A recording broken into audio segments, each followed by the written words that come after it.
무국화 시대를 맞아서 우리들이 무국화라고 하는 것이 어떤 상황인지 함께 말씀을 나누고 있습니다. 뿐만 아니라 이렇게 급격히 변화하는 인간 세상의 모습들을 보면서 어떤 상황이 벌어지고 어떤 위기가 닥칠 것이며 이것을 어떻게 우리가 믿음으로 이겨나가고 하나님의 나라와 그 의를 우리가 이룰 것인가를 생각하고 있습니다. 또한 동시적으로 기술 문명의 급격한 변화를 통해서 우리는 AI 시대라고 하는 전대미문의 시대를 맞고 있습니다. 이 AI 시대의 위기라고 하는 것은 다른 이전과 질적으로 다르게 인간의 가치 자체가 도전받는 그런 상황이 지금 열리고 있는 것이죠. 우리는 이 같은 급격한 변화가 종말론적인 상황과 무관하게 생각할 수 없는 참으로 심각한 현상이라고 하는 것을 우리들이 깨달아 알아야만 하겠습니다. 또한 지금 미리 말씀을 드리고자 하는 것은 제가 40회에 걸쳐서 무국화와 AI 시대에 관련된 말씀을 준비하려고 주제를 정해서 여러 가지 자료를 준비하면서 기도해 왔습니다. 그런데 이것을 사순절 새벽에 하기에는 사순절의 분위기에는 좀 맞지 않는다 하는 그런 생각이 들었습니다. 왜 그러냐면은 무국화나 AI에 관련된 이야기를 하게 되면은 너무나 많은 사회 현상과 그리고 기술에 대한 것과 역사에 대한 이야기를 많이 하게 되니까 새벽에 우리들이 하기보다는 특별 강연으로 우리들이 해야 될 것이 아닌가 이런 생각이 들었습니다. 그래서 무국화와 AI 시대에 관련된 부분은 오늘까지 제가 정리해서 말씀을 드리고자 합니다. 그리고 또 이렇게 하는 것은 결론은 사실 이미 성경에 나 있기 때문에 같은 결론을 계속해서 반복해 말씀드릴 수밖에 없다고 하는 또 한계가 있으면서 또 그것이 길인 거죠. 그리고 그 외의 것을 이야기하면 너무나 많은 상황에 대한 이야기를 하게 되니까 이 새벽에 묵상하기에는 조금 그 성격이 다르구나 하는 것을 제가 계속 증거하면서 느꼈습니다. 그래서 제가 무국화와 AI에 관련된 것은 오늘로 간단히 정리를 하고 지금 다시 한번 생각되는 것은 교회 자체가 굉장히 심각한 위기에 있습니다. 그 교회의 위기에 가장 큰 도전이 되는 것은 사실은 기독론과 교회론에 대한 도전입니다. 교회가 무엇인지 그리고 예수 그리스도가 어떤 분이신 것에 대해서 우리들이 실은 굉장히 많은 도전을 받고 있는 것입니다.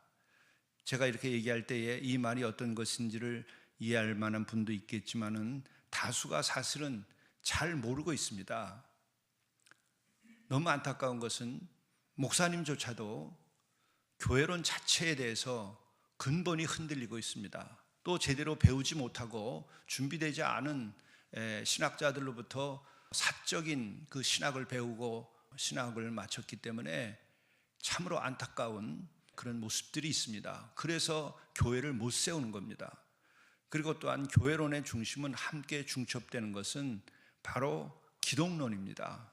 교회, 우리가 다 상식적으로 아는 것처럼 교회는 그리스도의 몸이다 이렇게 얘기하고 있죠.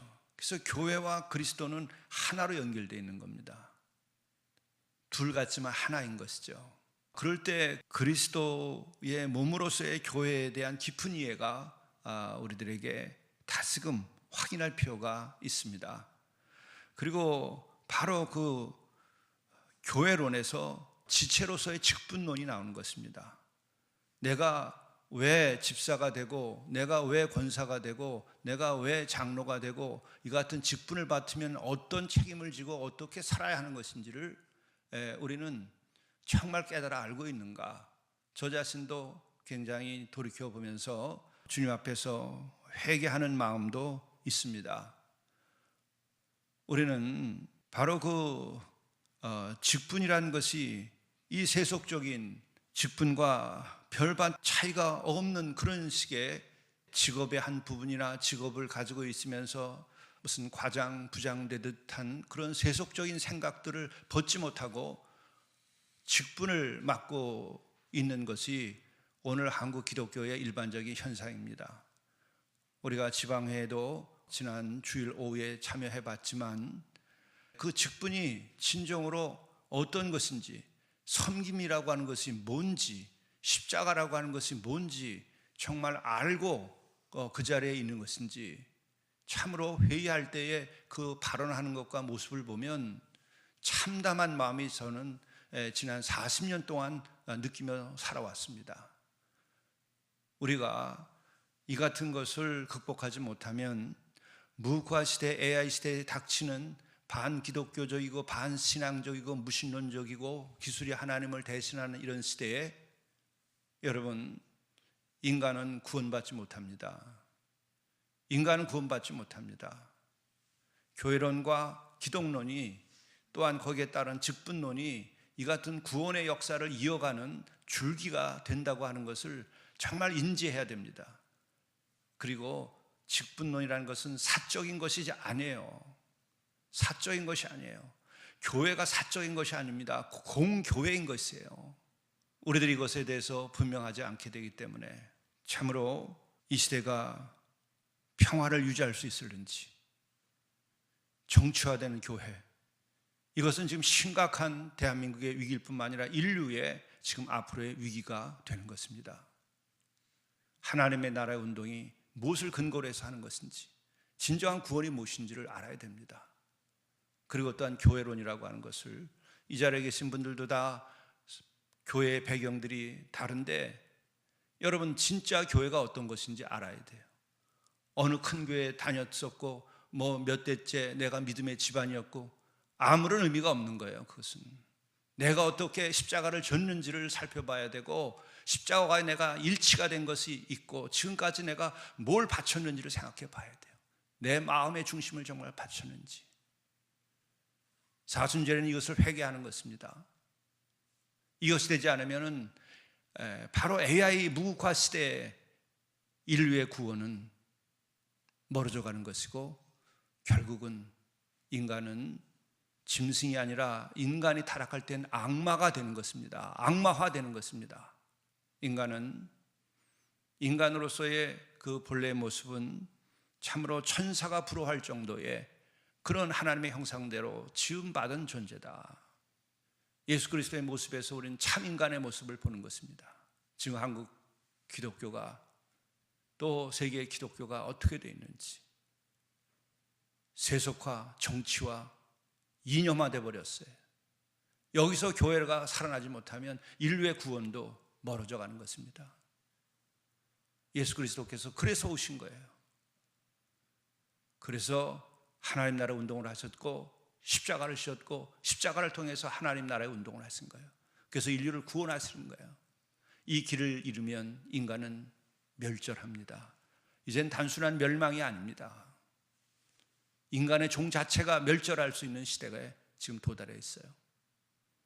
이런 위기감을 가지고 이 사순절을 진정으로 우리가 새로워지고 인류의 구원의 소망이 다시 싹트는 기간이 되어야 됩니다. 누가 해야 되는가? 내 영혼이 다시 구원받고 내 영혼이 구원의 기쁨을 누리고 내 영혼이 하나님의 나라와 그 의에 참여하는 자가 되고 이 세상의 빛과 소금이 되어야 되지, 세상의 한 조각으로 살아서는 안 됩니다. 누가 나 한 사람만이라도, 내 한 영혼만이라도 그렇게 될 때에 그 의인 10사람이 인류를 구원하게 되는 거예요. 소돔과 고모라가 의인 10사람이 없어서 그리 된 것입니다. 우리 교회 한 사람이라도 의인이 있어야 돼요. 한 사람이라도 의인이 있어야 돼요. 그렇지 않다고 한다면 우리 교회에 세워진 의미는 아무것도 없습니다. 목사질하고 밥 먹고 살라고 교회가 세워진 것은 아니에요. 결국은 결과적으로 의인 하나가 탄생하지 못한다면 결과적으로는 이주연이라는 한 목사의 먹고 살 일로 끝나게 되는 것입니다. 우리들이 이 같은 것을 다시 한번 생각하면서 여러분 한 영혼들이 의인이 되고자 십자가 자신을 못 받고 진정으로 그리스도의 사랑으로 섬기고 구원을 선포하고 인간에게 소망이 되어야 됩니다. 이러한 것이 무국화 AI 시대와 무관한 것은 아닙니다. 그래서 제가 기독론과 교회론과 또 여기에 관련된 함께 나오는 것이 직분론이라고 하는 것이에요. 그리스도의 몸된 교회의 지체, 그 지체 가운데에 특별한 사명을 맡은 이들이 직분자들입니다. 우리가 결론적인 정리를 몇 가지 하자면 우선은 어제의 AI에 대한 말씀을 나누었습니다. 그런데 참으로 이것은 축복이면서도 도전이고 위기일 수 있는 것은 지금 이렇게 AI 시대와 무국화 시대가 들이닥치고 있는데 여기에 한국이 중심적인 위치에 놓여 있다고 하는 것입니다. 그래서 우리가 이 문제를 잘 해결하면은 인류 사회에 있어서도 우리들이 아주 크게 공헌할 수도 있고 하지만 그러나 우리가 이 문제를 잘못 해결되게 되면 우리 민족 자체가 또 이 대한민국 자체가 참으로 심각한 위기와 또 파괴적인 그런 결과를 가져오게 된다고 하는 것이기도 합니다. 우선은 우리가 현대자동차의 아틀라스에 대한 이야기를 했죠. 이건 휴머노이드 로봇입니다. 이제 이것은 사람이 일하는 모든 것을 다 대체할 수 있는 상황이 되었습니다. 더더기 우리가 함께 어려운 이웃을 섬기는 로봇 벤처를 만들어서 20년 전에 제게 그런 얘기를 했습니다. 목사님, 제가 왜 이 로봇에 대해서 이렇게 관심을 가지고 있는지 아십니까? 이것은 다음 세대를 위한 것입니다. 그리고 또한 다음 세대의 일자리를 위해서 이것을 이렇게 하고 있는 것입니다. 그때 겨우 로봇 청소기 만드는 일이 시작이었던 것입니다. 그런데 지금은 가장 놀라운 결과가 지난주 신문에서 제가 봤습니다. 그분이 만들게 된 그 벤처 회사에서의 것은 돌짝밭 그리고 산악 지형을 마음대로 걸어 다닐 수 있는 로봇을 만들었습니다. 이게 로봇 세계에 있어서 마지막 부착되는 마지막 기술인 겁니다. 휴머노이드 로봇에 있어서 보통 지금은 로봇이 기계적으로 어디에 고정돼서 지금 이미 생산을 하고 있죠. 그리고 뿐만 아니라 이제 휴머노이드 로봇은 뭐 춤을 추고 또 덤블링을 하고 이렇게 합니다. 그러나 돌짝밭을 막 돌아다니지는 못합니다. 아직 사람의 그런 기능을 갖지 못하는 것이죠. 그런데 이제는 산악지형을 돌짝밭을 오르고 내리고 하는데 아무 지장이 없는 것을 만들었는데 그것을 팩으로 만들어서 모든 로봇에 부착을 하면은 이제는 공장 환경을 이렇게 평지로 만들고 이렇게 갖춰놓지 않아도 사람이 주위에서 다니면서 무슨 일을 하고 걷듯이 이제 이렇게까지 된 것입니다. 참으로 아이러니한 것은 다음 세대의 먹을거리, 일자리 이것을 위해서 했다고 하지만 이 장로님의 뜻과는 달리 과연 일자리를 이렇게 뺏는 것이 되는 게 아니냐, 사람의 자리를 뺏는 것이 아니냐 이런 생각조차 들었습니다. 제가 그래서 오늘 한번 내가 전화를 연락을 좀 해보려고 그래요. 나는 이런 생각이 있다. 그리고 물론 그것으로 또 생기는 일자리도 있겠죠. 그래서 참 단순하게 축하만 할 수 없는 그런 마음도 듭니다. 그런데 이것이 결국은 우리들에게 어떤 결과를 가져오는가? 우리가 생산 라인을 자동화하는 것이 지난 산업화 시대의 일이었는데, 산업 시대의 일이었는데 이제 AI 시대에 들어서는 이 로봇이 물류를 이동시키고 부품을 운반하고 검사하고 또 그들이 마지막에 숭늉공들이 해왔던 마지막에 최종 그 검사하는 바로 그 일조차도 이들이 정확하게 해낸다고 하는 것이죠. 이제 이렇게 될 때에 인간의 설 자리는 어디에 있는가? 그리고 또 한 가지는 이 고용 구조를 재편하고 있는 거죠. 단순 노동은 이제 필요가 없습니다. 다 사람보다 더 로봇이 잘 하는 거죠. 그리고 이 휴머노이드 로봇이 우리들에게 주는 어려움 중에 하나는 그게 사람처럼 움직이기 때문에 우리들의 인간의 심리적인 그런 마음에 충격을 줄 수 있다고 하는 것이죠. 같이 인간이 일을 같이 하는 것입니다. 그런데 사람 모습을 하고 또 심지어 지금 테슬라 자동차를 만드는 곳에서도 휴머노이드 로봇이 있죠. 그런데 저는 사람인 줄 알았습니다. 제가 자료를 찾다가. 왜냐하면 로봇 외형을 사람의 모습으로 완전히 바꿔버렸어요. 그러니까는 제가 영상으로 봤을 때 사람으로 보이더라고요. 그렇다면 그러한 로봇과 섞여가지고 사람들이 같이 일할 때에 이를 어떻게 상대할 것인가? 참으로 인격적 관계를 맺을 수 있는 것인지, 또 사람은 사람 같은 모습을 가지고 있을 때에는 노예처럼 부릴 수 없고 우리들의 마음은 인격적으로 대하고 존중할 수밖에 없는 그런 심리적인 게 있죠.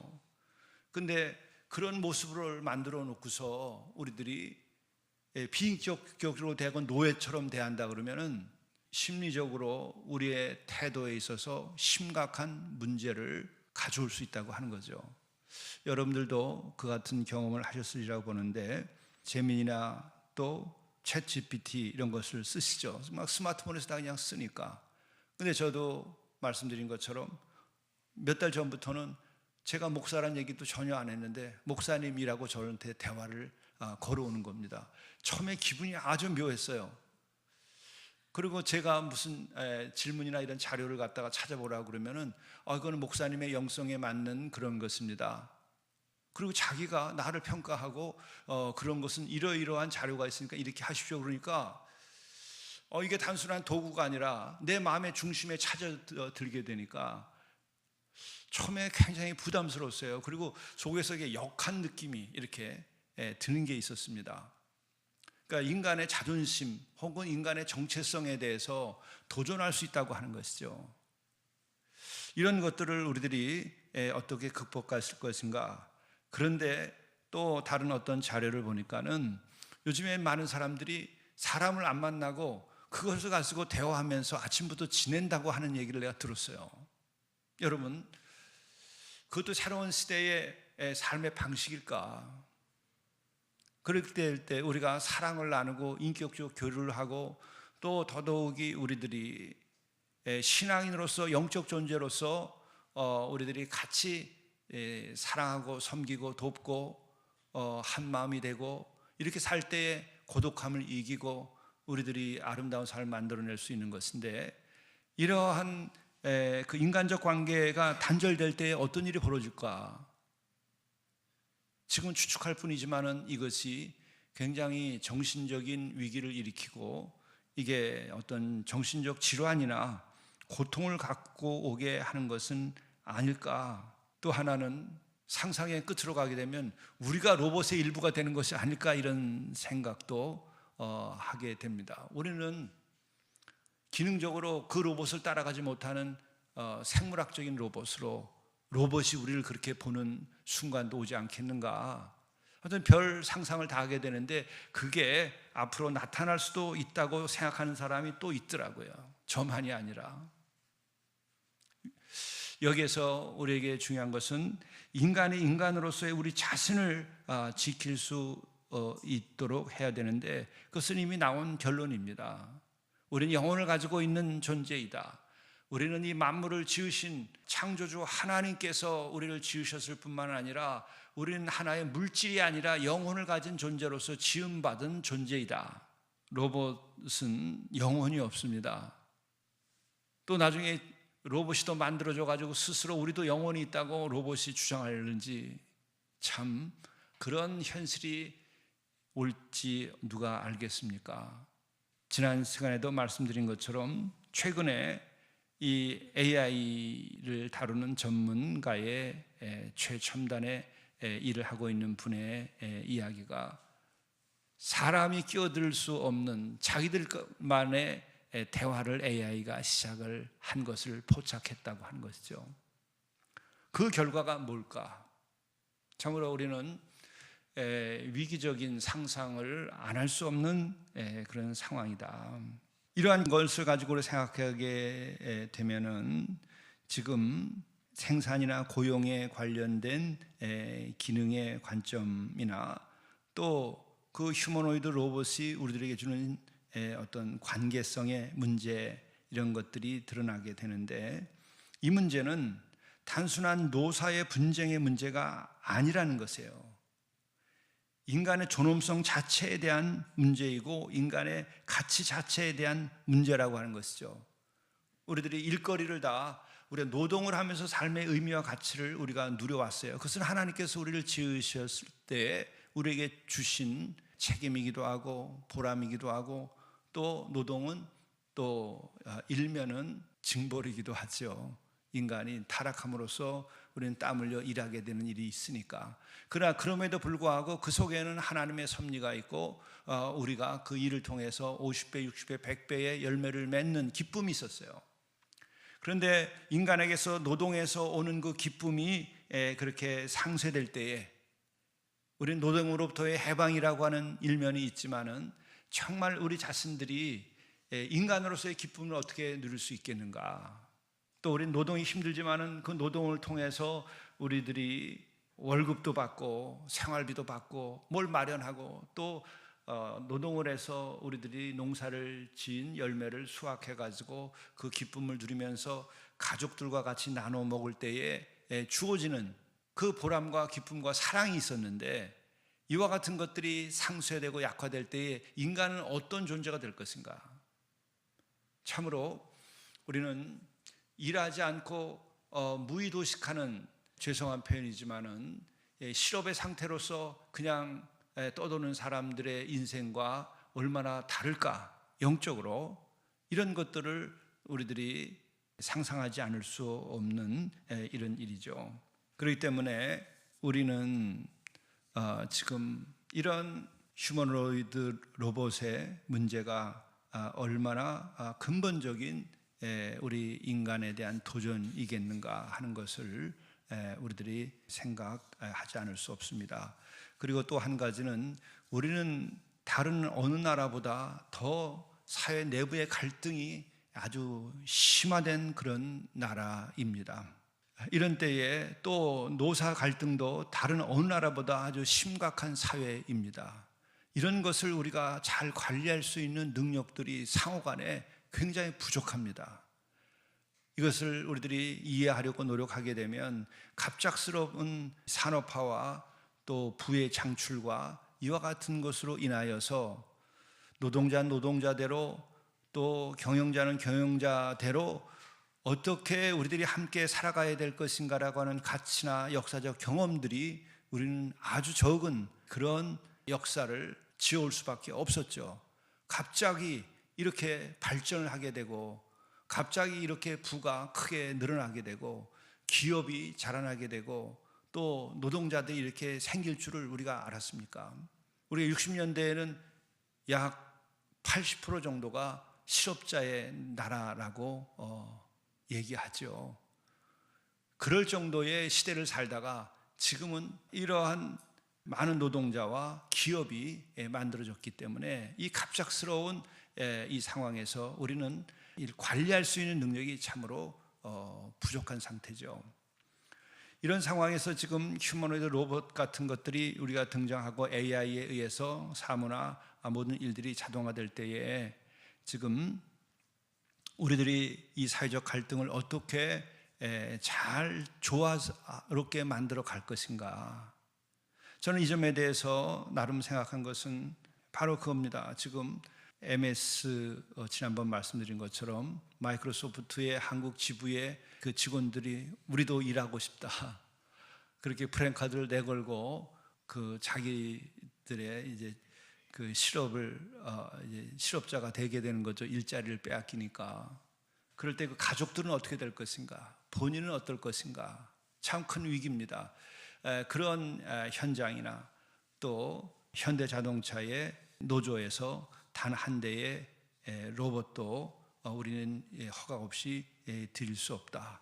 그런데 이 문제를 어떻게 바라다보느냐가 굉장히 중요합니다. 이것을 진영의 논리라든지 또 이것을 단순한 노사 간의 문제만으로 바라볼서는 안 된다고 하는 것입니다. 이것은 인간 가치에 대한 지금 도전을 받고 있는 데서 이런 관점에서 풀어야 한다고 하는 근본적인 의식의 변화를 가지고 이 문제를 접근을 해야 우리 사회가 지금까지의 갈등을 넘어서서 우리들이 새로운 세계를 만들어갈 수 있지 않겠는가 생각합니다. 그런데 역시 이 같은 문제의 최첨단에 서 있는 것도 지금 대한민국입니다. 바로 거기에 한국의 기업이 관여되어 있습니다. 지금 이것은 이제 남의 일이 아니라 우리 형제 자매들의 일이고 우리 자녀들의 일입니다. 이와 같은 것을 이렇게 인간적으로 인간의 가치를 생각하면서 풀어야 됩니다. 근데 이런 것들을 어떤 갈등의 빌미로 조장을 해서 이런 것을 사용하고 또 유튜브라든지 그리고 신문의 어떤 특정 기사나 이걸 보면 갈등을 더 부추기는 이런 어리석은 발언을 하는 사람들, 영향력 있는 사람들도 그런 발언을 하는 것을 내가 보면서 이거는 정말 앞으로 굉장히 큰 문제다. 우리가 교회가 바로 이 같은 문제에 대해서 우리들이 인간의 문제로 하나님의 형상대로 지음받은 우리 인간에 대한 과제로 생각하고 이 문제를 풀 수 있어야 됩니다.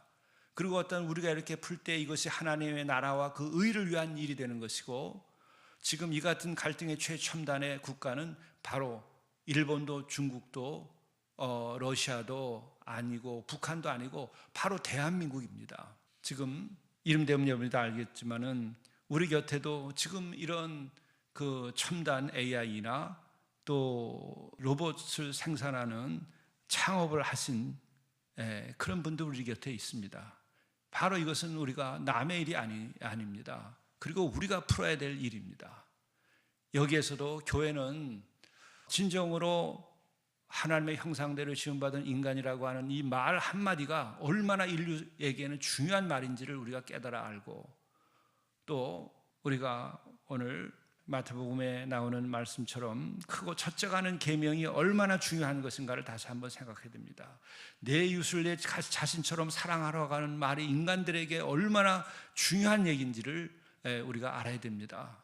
그리고 또한 이 같은 것이 가능하려면 나를 지으신 하나님을 진정으로 사랑하고 내 마음을 다하고 목숨을 다하고 뜻을 다해서 그 하나님을 사랑하고 경외하는 마음이 있을 때에 우리는 모든 우리에게 주어진 그 계명들 그리고 윤리와 도덕을 지켜나갈 수 있습니다.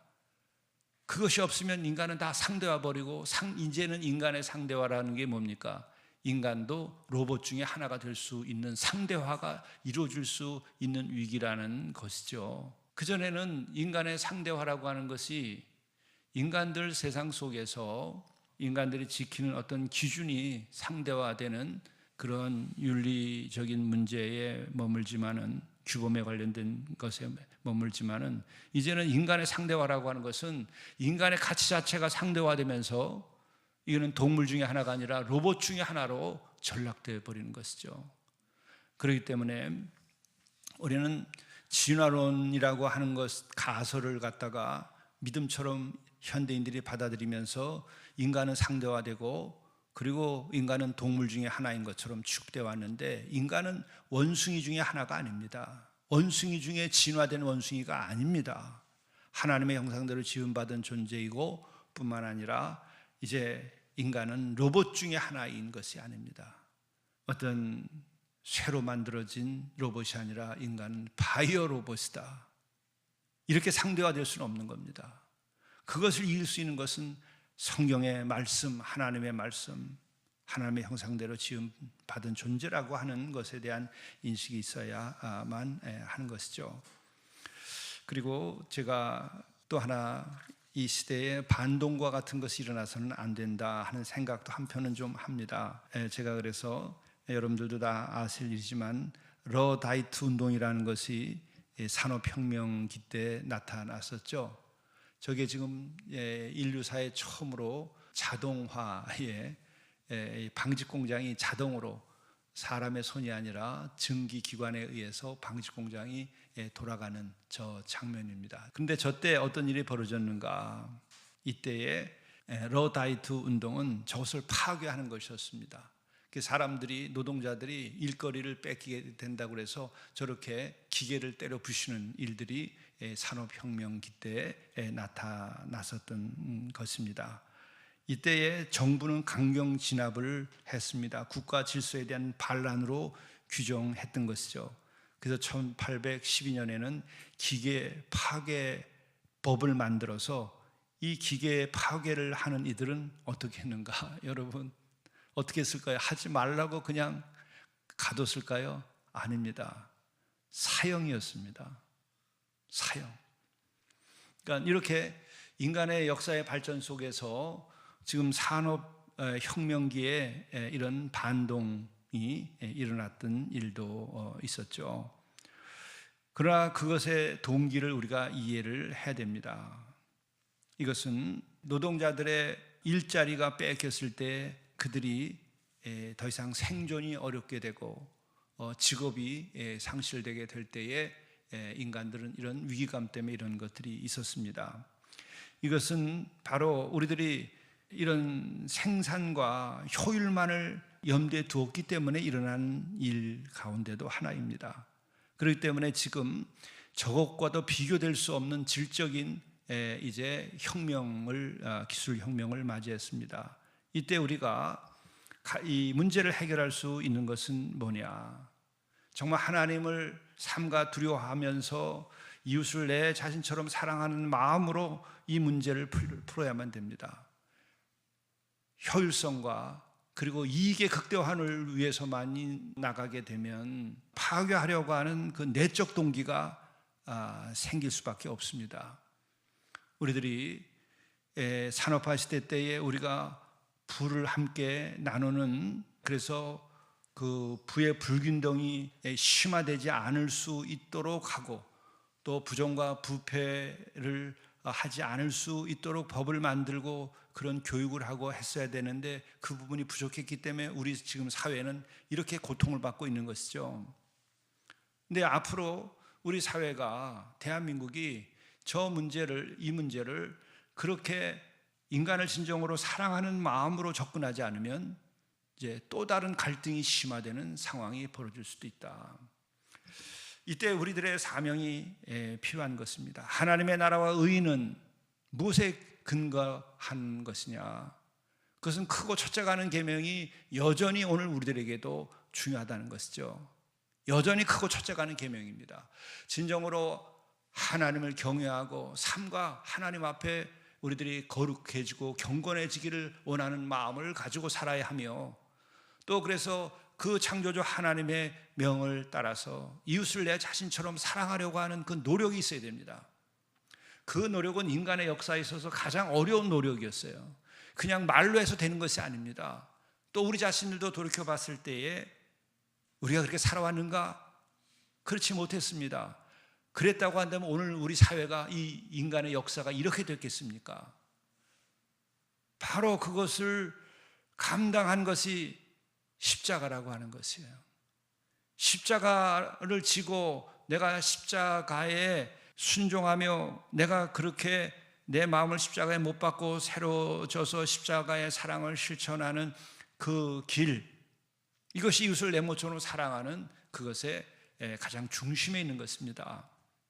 그렇기 때문에 우리는 정말 우리들이 이웃을 내 몸처럼 사랑하려고 하는 마음을 가져야 하지만, 그러나 그것이 쉽게 막 될 수 있다고 생각하는 것은 낭만에 지나지 않고 경솔함에 지나지 않고 생각이 짧은 것입니다. 인간의 역사와 오늘 우리의 사회를 보십시오. 교회 안에서조차도 지금 대한민국과 전 세계의 교회는 또 어떠한지, 정말 이웃을 내 몸처럼 사랑하라고 하는 그 마음, 그것을 위하여 십자가를 지고 있는 것인지, 이걸 다시 우리가 생각해야 돼요. 이런 면에서 다시 교회가 유일한 대한 첫 번째의 소중한 이 땅에서 필요한 것이라는 것을 인식해야 됩니다. 우리 믿는 이들부터도 교회가 이 문제의 대안이라고 하는 것을 우리가 알아야 됩니다. 그러나 그냥 내용도 없이 그냥 대안이라고 말하는 것은 자기 우월의식이나 혹은 어리석은 생각에 속하는 것이죠. 그게 아니라 정말로 우리가 깨달아 알아서 하나님을 우리가 사랑하고 경외하는 가운데에 하나님의 형상대로 지음받은 우리가 서로 하나님의 형상대로 지음받았다는 것을 서로 인정하고 이웃을 내 몸처럼 사랑하려고 하는 그 마음의 불꽃이 이 제단에서 일어나야 되고, 기도하는 자리에서 일어나야 되고, 또 어려운 일을 돕고 선교하는 자리에서 일어나야 됩니다. 그렇지 않고서는 도덕적인 우월감을 가지고 어려운 사람이나 또 아프리카나 이런 데 가서 선교한다고 다니는 사람들 보면은 안타까운 것이 있어요. 그건 십자가 아니라 기독교의 우월의식을 가지고 그렇게 하는 것에 지나지 않을 수도 있어요. 그리고 그렇게 열광주의적이고 과격하게 그렇게 하는 것은 정말 하나님을 경외하고 이웃을 내 자신처럼 사랑하면서, 그럼에도 불구하고 인간은 얼마나 깊은 죄와 갈등과 어려움 속에 처해 있는지를 알고 우리가 기도하고 선교해야 돼요. 우리는 지난 20년 동안 어려운 이웃들을 섬기면서 우리는 많은 연단을 받았습니다. 저도 무엇보다도 그 연단을 통해서 더 많은 은혜를 입었습니다. 우리가 다시 한번 이 사순절에는 정말 인간에게 크고 첫째가 하는 계명이 무카와 AI 시대에서도 얼마나 이게 소중한 말씀인지를 우리가 다시 생각하고, 이런 측면에서 우리들이 믿음을 회복해야 됩니다. 사순절에 십자가의 사랑을 회복해야 됩니다. 그리고 이것은 기독교의 우월주의를 말하는 것이 아니라, 여러분 교회와 이 메시지를 가지고 있는 우리들 그리스도인들이 아니면 여러분 누가 지금 이걸 할 수 있을 것 같습니까? 끝으로 다시 한번 확인 우리가 해야 될 것은, 무국화 시대에 가장 또 큰 위기를 겪고 있는 것은 우리 동북아시아 한반도입니다. 여러분, 그냥 우리들이 다 뉴스에서나 일상생활에서 다 겪는 것입니다. 중국은 중화주의, 중국의 민족주의가 다시 등장을 하고 그 패권을 지금 휘두르려고 하고 있습니다. 대만 통일의 의지를 지금 그 중화민족주의의 위대한 부흥을 그들은 외치면서 대만 통일 의지를 지금 강화하고 있습니다. 남중국 해가 군사화되고 우리 서해가 지금 중국의 군사화의 대상이 되고 있습니다. 중국의 민족주의는 우리 동북아시아의 지금까지 아시아의 역사에 있어서 이것은 단순한 문제가 아닙니다. 중화주의의 지금 회복으로서 나타나고 있는 것이기 때문에 시진핑의 말을 통해서 우리가 들은 것처럼 대한민국은 우리의 속국이었다. 미국에 가서 한 얘기입니다. 이 같은 것들은 우리들에게서 굉장한 위기입니다. 또한 러시아는 제국의 회귀적 민족주의를 지금 내세우고 있습니다. 소비에트 연방의 회복을 다시 꿈꾸고 있습니다. 이것은 동해에서 우리는 큰 위기를 지금 때때로 겪습니다. 그것뿐만 아니라 지금 일본은 전쟁 가능한 국가로 이미 전환하는 문을 열었습니다. 평화헌법이나 또 자유대 이 같은 것들이 이제는 완전히 변화하기 시작한 것이죠. 그리고 그들도 이제는 핵 능력을 가져야 된다고 이제 정치하는 사람들도 주장하고 있습니다. 그것뿐만 아니라 북한은 이미 핵 탄두를 소형화하는 수준까지 이르게 됐고 ICBM까지 실전 배치 가능하다고 하는 것이 지금 현재의 판단입니다. 이런 때에 4대 세습 체제인 김주의 10여 살 먹은 이가 후계로서 지금 등장을 하고 있는, 참으로 21세기에서 우리들이 희한한 일을 지금 우리는 겪고 있습니다. 그리고 또한 지금 지난 며칠 전에 신문을 보게 되면은 방사포를 새로 만들어서 이제 대한민국의 수도 서울은 물론이고 계룡대까지 포함해서 이제는 막을 수 없는 재래식 군사력의 우위를 지금 다시 차지하고 있습니다. 이런 상황 속에서 우리가 지금 어떻게 지금 이 무국화 시대를 극복할 수 있겠는가? 그전에는 미국이라든지 이러한 동맹들의 도움을 얻어서라도 또 그 체제 아래서 일시 평화를 유지해 온 게 사실입니다. 1950년 이후에 그러한 냉전이나 또 미국의 시대에 의해서 평화가 유지됐는데, 이제는 우리 스스로가 이 문제를 해결해야 됩니다.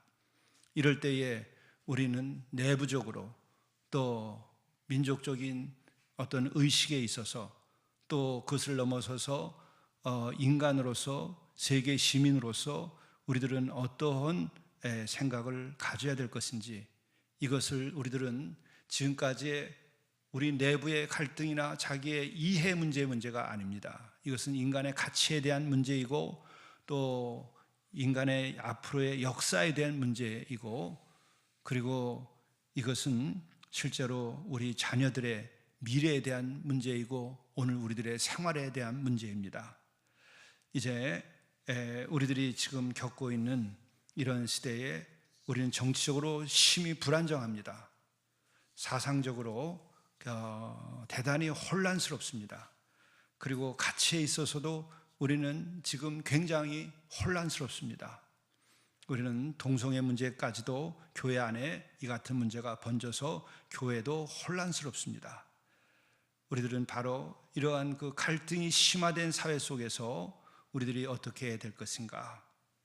또 우리는 기존에 우리가 생각해 오던 삼권 분립이라든지 의회 민주주의라든지 이 사법 체계라든지 이런 것들이 지금 급격한 변화를 지금 맞고 있는데, 이런 것들이 바로 우리가 살아오던 민주주의가 아닌 중국이나 이런 식의 영향을 받아서 어떤 체제를 우리가 가지고 살아야 될 것인지, 이것은 국민적인 진정한 합의가 필요합니다. 그리고 끝으로 다시 말씀드리는 것은 인간의 역사의 주인은 하나님이십니다. 하나님의 나라와 그 의를 우리가 어떻게 이룰 것이냐, 늘 말씀을 드려왔지만은 평화를 위하여, 하나님 나라와 그 의를 위하여 가장 21세기에 큰 일을 할 수 있는 것은 대한민국입니다. 한국 기독교회입니다. 떼제 공동체가 유럽에서 작은 공동체 하나가 세워져서 세계에 그래도 청년들이 30만, 35만이 모여서 기도를 하고 있습니다. 해마다. 바로 평화를 위해서 정말 이 같은 일을 해야 하고 영향을 줄 수 있는 나라는 늘 제가 말씀드려왔지만은 대한민국 이 땅에 있습니다. 한국 기독교가 그 일을 해야 됩니다. 아니, 그것을 우리가 사명으로 받은 것이 산마루 교회입니다. 우리가 교회에서 그리고 공동체가 세워지게 된 그 하나님의 부름이 뭔지를 이제 무국화 시대, AI 시대에 다시 한번 생각해야 됩니다. 저도 이번에 준비하면서 이런 하나님의 뜻이 있어서 우리가 교회를 세우고 공동체까지 능력도 없는데 여기까지 왔구나. 앞으로 이것을 어떻게 할 것인가? 전 사실 능력이 없습니다. 나 자신을 근거해서는 어떤 자신감도 가질 것이 없습니다. 단 하나, 사명감 하나가 남아있는데 이것조차도 혼자 할 수 있는 일이 아니요, 이것은 참으로 부름받은 이들이, 남은 자들이 해야 할 일입니다. 우리를 대신해서 할 수 있는 한국 기독교인들이 얼마나 있을까? 그런 교회가 있을까? 그리고 늘 말씀드려왔던 것을 다시 상기하시기 바랍니다. 미국도 중국도 러시아도 일본도 또 EU에 속해 있는 영국이나 독일이나 불란서도 평화를 말할 수 있는 자격이 부족합니다. 한국은 그것을 말할 수 있는데 준비가 되어 있지 않습니다. 교회도 잘 준비되어 있지 않습니다. 우리들이 그것을 준비해야 되고, 그래서 하나님의 나라와 그 일을 선포하고 우리들이 회개와 하나님 나라를 이루는 일, 회개한 자가 거하는 거룩한 땅이 되게 하라고 하는 그 속에 감춰져 있는 깊은 뜻이 우리가 앞으로 책임져 나가야 할 일인데 주님만 아실 일입니다. 누가 쓰임받고 이것을 감당할 수 있는지 저는 제 능력으로는 감당할 수 없습니다. 이것은 주께서 친히 하셔야 되고 부름받은 이들이 해야 됩니다. 나는 여러분들과 내가 감당할 수 있으면 제일 좋겠지만은 우리가 감당할 수 없으면 다른 일을 세워서 하나님께서 하실 것입니다. 하나님의 일은 하나님이 세우신 이들이 누구든지 간에 돌을 들어서도 아브라함의 후손을 만들듯이 그렇게 해왔습니다. 갈릴리에 배우지 못한 12제자를 들어서도 인류를 구원하는 일을 하셨습니다. 부름에 응답하는 이들이 하는 것입니다. 우리가 여기까지는 했지만 여러분들이 할 수 있을는지 없을는지는 여러분들의 소명에 대한 응답에 달려있고, 지금까지 내가 주의 종으로서 여기까지 왔지만 이제 나는 은퇴하고 떠날 겁니다. 여러분들이 해야 되고, 내가 이 사명에 대해서 하나님께서 원하시고 한다고 한다면 십자가를 지고 저는 고난받고 죽을 마음을 이미 먹고 살아왔는데 할 수 있지만 그러나 나 혼자는 할 수 없습니다. 그리고 내 능력으로 되는 거 아닙니다. 그리고 또한 분명한 것은 여러분들이 할 수 없으면 하나님이 다른 일을 들으실 겁니다. 왜? 이 시대에 꼭 필요한 일이기 때문에. 나는 그 음성을 들었어요. 그러나 우리가 지금 능력이 없고 교회가 작아도 우리가 그 부름을 진짜 저 목사가 지어낸 말이 아니라 진짜 하나님께서 모세에게 줬던 말과 같은 걸로 이해하고 거기에 동참하는 일이 있다면, 내가 떠난 다음이라도, 내가 이 세상에 없을지라도 그 사명을 받은 이가 이어서 그 하나님의 나라와 의와 평화를 선포하고 샬롬을 만들어낸 일을 할 것입니다. 나는 그것을 믿습니다. 기도하시겠습니다. 주님, 참으로 우리가 많은 생각을 하고 많은 이야기를 AI 시대의 무과 시대의 현실에서 돌이켜보고 이야기를 나눴습니다. 주님, 우리들의 생각은 짧고 어리석은 바가 너무나 많습니다. 다 알 수 없습니다. 주님께서 우리에게 기도하게 하시고 주님의 인도하심을 듣게 하시고 보게 하시고 따르게 하시고 우리가 열매 맺도록 인도해 주시옵소서. 참으로 지금은 하나님이 지으신 이 하나님의 형상대로 지음받은 우리 자체가 도전을 받고 있는 가치의 위기를 맞고 있습니다. 이러한 때에 참으로 우리들이 회개하라 천국이 가까웠다는 음성을 다시 듣고 우리 자신들 돌이켜보면서 평화를 위하여 하나님의 나라를 세우는 일에 천국의 일을 할 수 있도록 주님 인도해 주시옵소서. 이 사순절에 새벽에 나와서 기도하는 우리 성도들의 기도에 응답해 주시고, 또 우리의 삶의 일상의 생활이나 가정의 일이나 많은 어려움들도 따르고 있고 건강에도 여러 어려움들도 있습니다. 주님, 우리 인간이 겪고 있는 이런 어려움을 아시오니 우리와 함께 하셔서 치유하여 주시고 회복시켜 주시고, 또 우리가 하나님을 다시 한번 진정으로 경외하고 사랑하며 이웃을 내 자신처럼 사랑할 수 있는 그 마음에까지 이르도록 예수 그리스도의 십자가를 바라보게 하시고 거기서 쏟아져 나오는 사랑과 은혜를 경험할 수 있게 인도하여 주시옵소서. 이 모든 말씀을 예수 그리스도의 이름으로 간절히 기도드리옵나이다.